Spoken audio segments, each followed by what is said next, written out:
So in unit 3, we did all the derivative rules. Those haven't changed and they're not going away. There's one more type of, I guess, method for getting a derivative that we're going to go over, which is called implicit differentiation. That sounds really complicated, but it's not. Again, none of the rules have changed. So this is for when y is not in terms of x. That's when you use it. How do I know when to use this? When y is not in terms of x. What that means is you don't have y equals and then a whole bunch of x's, like a whole statement with x's. Everything that we've done so far, they were always y equals something or f of x equals something. Do you understand what I'm saying? Like, and then we took the derivative. Basically, if it looks like a whole big jumbled mess, that's when you use this. Okay. If it looks like x's and y's are all mixed up and jumbled all over the place, that's when you use this. Only really important thing that's different that you need to remember is you are going to chain rule for the variable y. You don't need to for x, and the reason is this. What's the derivative of just plain x? 1.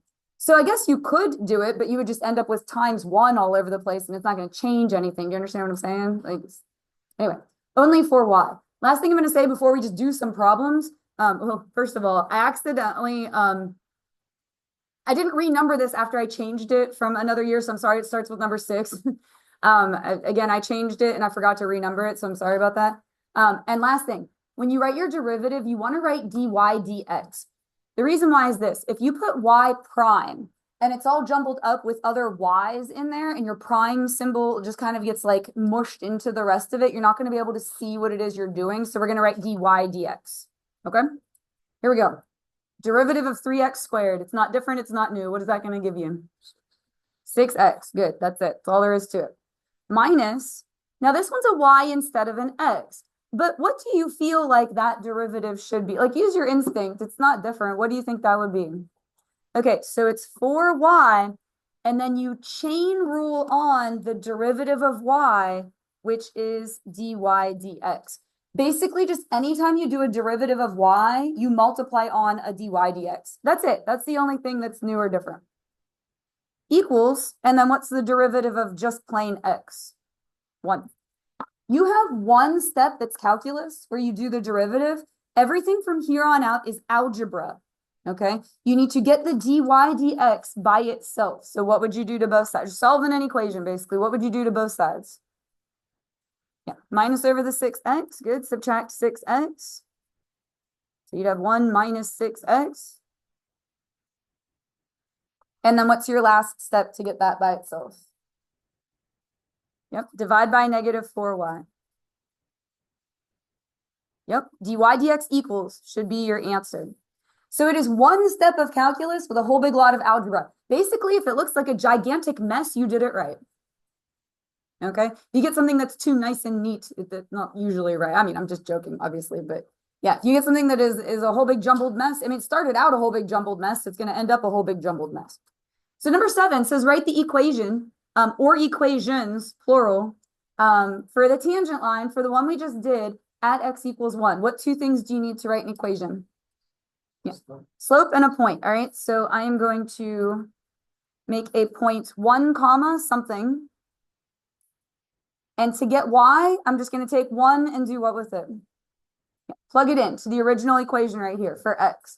So if you plug in 1 for x, you're going to get just 3 there. I'm just going to do this off to the side. 3 minus 2y squared equals 1. And then we're just going to solve that. This is basically just a whole big bunch of algebra. Sit down so I'm not in the way.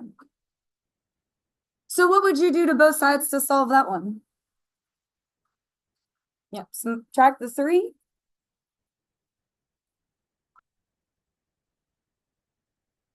The negative 2's are going to cancel, and so you just get 1. And then how do you get rid of the squared? Square. Now, when you square a root, you get plus and minus. So the square root of 1 is 1 and negative 1. So we're actually going to get 2 points here where we can write tangent lines. So we get 1, 1, and I'm going to need a slope for that. I'll get that in a second. And then we're going to have 1, negative 1, and I'm going to get a slope for that. When you do this in your delta math, you might get 1 answer or you might get 2 answers. Now slope comes from where? The derivative, which we already found. See it right there? We already did it. If we didn't, we would have to go back and actually do the calculus for that. But for this one, we're just going to plug in 1 for x and 1 for y. What would that give us? Negative 5 over negative 4. So that would be 5/4. And so just put it all together for your equation. And you don't have to simplify it at all. Even when you do your delta math, you can type it in just right like that.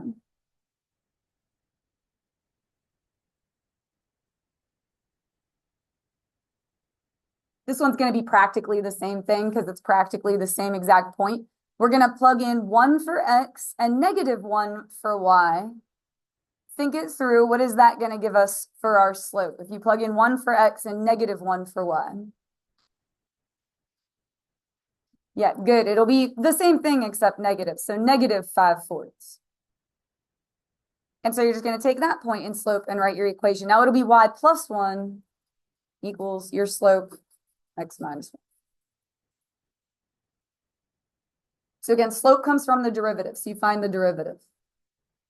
Let's try another one. This is all this is. This is very like, if you're like, hey, I like to just do algebra problems, this is your jam. There's no like word problems to it. It's just work it out. Derivative of 5y. Don't overthink it. What's that going to be? 5. But it was y. So we're going to need to put dy dx. Good. What rule do you need for this? Since there's two separate things, you have an x and a y. Good. Perfect. How does product rule start? First thing. So the first thing is x, derivative of the second. The derivative of y, dy dx. Plus the second thing, which is y, derivative of the first. Derivative of x is just 1. If you're at the point where you don't want to write that, fine, but listen to what I'm about to say. What they like to do on Delta Math and on College Board, the AP exam, is they like, instead of to put a plus there, to put a minus. That means both of these would be minus. Do you understand what I'm saying? Distributing a negative sign. So just be careful with negative signs. If they have minus a product rule, you have to minus both parts of it. So just be careful with negatives, right? Equals derivative of x squared is 2x. That's the calculus. That's it. We're done with calculus. Now it's algebra. This one's a little bit trickier because how many dy dx's do you see? You got 2 of them, okay? So we're going to leave those where they are. How would I move this to the other side? It would subtract over a y. I'm going to go like that to save you some writing. Number 1, because we don't have a ton of time. And number 2, the more times you copy something over, what is the more likely you're going to do? Copy error. So I'm honestly telling you to be lazy, all right? So I scratched that out, wrote minus y on the other side. GCF, we're going to factor out dy dx, and what would be left? And don't overthink it. It's kind of just the stuff that's left. Yeah, 5 plus x, just algebra there. And then we're still trying to get dy dx by itself. What would you do to both sides? Yeah.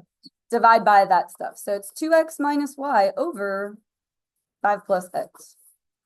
Honestly, what gets everybody is the algebra. The calculus goes just fine. The algebra is sticky. We're just going to try a few more. I think I stuck some, I did stick some trig on here. What rule do you need for this first part? Chain rule. Good, because it's not just x. It's 4x squared. Bless you. What's your derivative of sine? Cosine. So it's cosine 4x squared. Now, we're past this, so I'm going to kind of write it a little bit different. Instead of putting a dot and putting it at the end, I'm going to put it out front, so we have it as a coefficient. What is your derivative of 4x squared? Yeah, 8x. I'm going to put that out front because it looks a little bit neater. Derivative of cosine. Negative sine. Oh, so negative sine. Plus, leave a little, well, not plus, leave a little gap there. It'll be sine of 5y. And then you have to chain rule on the derivative of 5y, which would be what? 5 dy. Good, perfect, nice job. I'm going to put the 5 out front and the dy dx at the end. It doesn't really matter where you put anything because multiplying the order doesn't matter. Now, I'll tell you what, that all usually goes well because you guys are brilliant or advanced students. Look up here. And that usually goes well. This is honestly the most common mistake. Don't do this, but this is what happens all the time. And they always make it one of the wrong answers on multiple choice. What's the matter with that? Yeah, what's your derivative of 9? 0. It happens all the time because people feel like they're done with the problem, so they just put 9. I totally get why it happens, and that they do too. That's why they make it one of the wrong answers. All right, the algebra actually won't be too bad here because there's only one dy dx. What would you do to start getting that by itself? Yeah, subtract the 8x thing, like subtract that all to the other side. So I'm going to scratch that out, subtract it over. And then there's actually only one other step, which would be divide by, the other stuff. These look super intimidating, but they're actually not that hard. It's mostly algebra and just moving symbols around on the paper.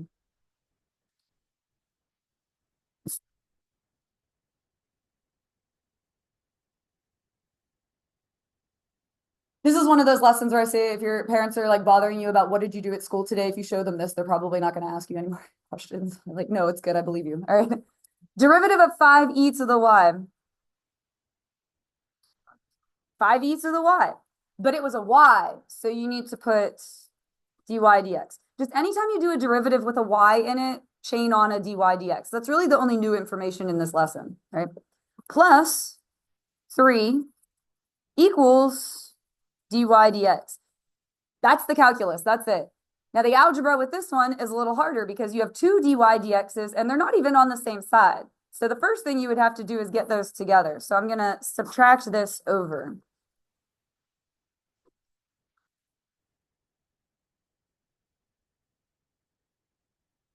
And then its greatest common factor, you would factor out the dy dx. Now, what's left is kind of tricky.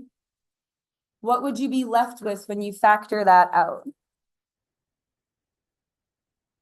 1 good minus 5e to the y. And then your last step is divide all of that over.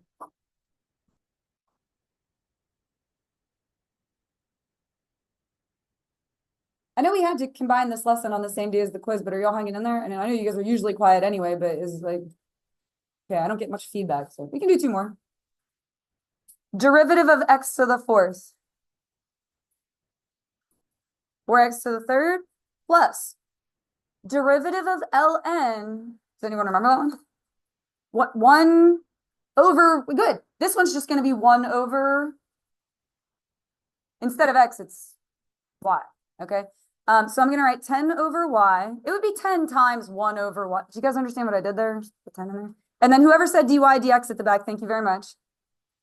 Plus derivative of y squared. 2y dy dx. Good. Equals 0. What would be your next step? Again, this is all algebra from here on out. What are we going to do next? Yep. Minus 4x cubed. I promise I can finish the last question. Don't pack up on me. And then you're going to factor dy dx out. That would leave you with 10 over y plus 2y. And then you just divide all of that over.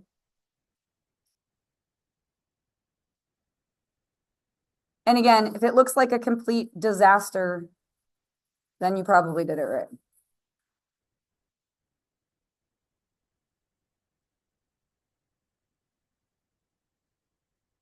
Last one. What does this all mean with the 2's in there? Because it doesn't mean derivative squared. Second derivative. Okay, well, let's get the first derivative. Y cubed, that would give you 3y squared dy dx. Good. Equals 2x. Good. I hear you guys saying it along with me. And then you would divide over the 3y squared. So that's your first derivative. Now we're going to do the second derivative. Since this is a fraction, what rule are we going to need? Perfect. Oh my gosh, perfect. How does quotient rule start? Denominator, derivative of the numerator, which is just 2, minus numerator, derivative of the denominator. So derivative of 3y squared. That would be 6y dy dx. Now hold on. Don't write dy dx. What did dy dx equal? 2x over 3y squared. And then it's over squared, yeah.